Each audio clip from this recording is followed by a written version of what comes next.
Politiet på barnevernet med vi som vi ikke har noen ting.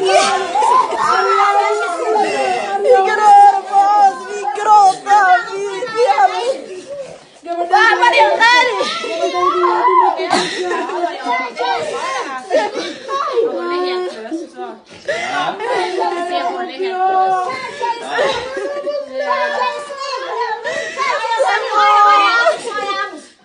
Alle står og haler, så vi kan ikke si vårt. Dere er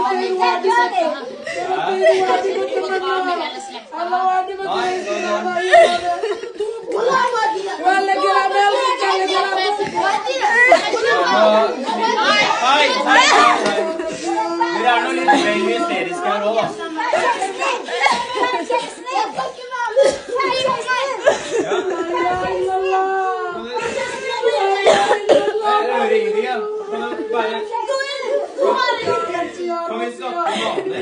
Dere hører bare barnebarnet, ingen andre. Bare Mariam, sånn er det bare, sånn er det i Norge, vi har kommet til Norge, hva skal vi gjøre? Vi har kommet for å få fred. Se på mora og se på mora og sånn der. Jeg skal bare snakke, så jeg hører hva jeg tenker.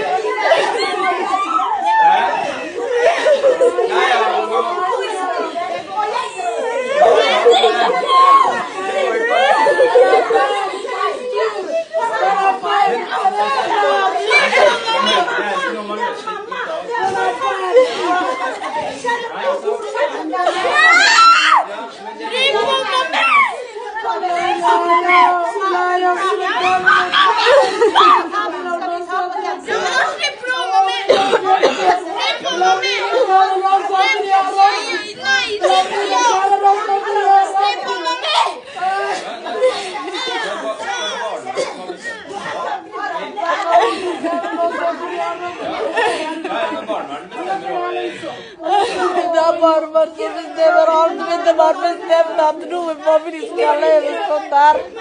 Har bare bestemt at noen familie lever sånn dette livet.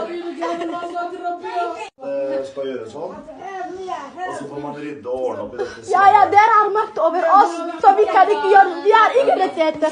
Sånn er det bare, fordi vi har kommet til Norge. Dere har ikke kommet til Norge, det er vi som har kommet til dere. Sånn er det fint, men er det til oss, dette er en løsning, ikke sant? Sånn er det, sånn blir det nå, og det får ikke vi gjort med.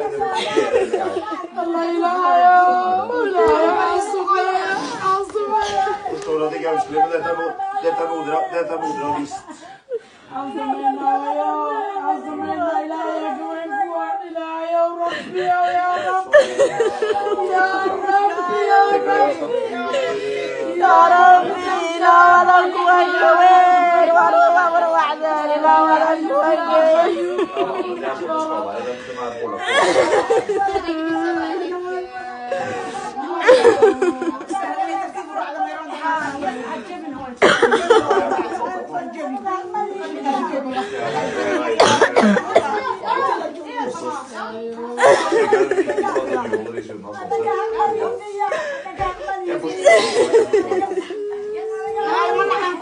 Jeg må gjøre det sånn.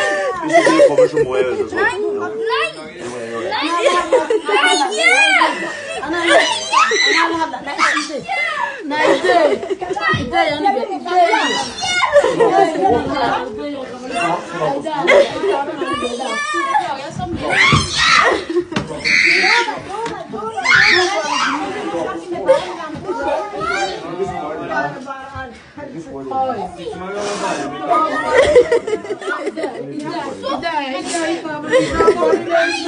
ਹੈ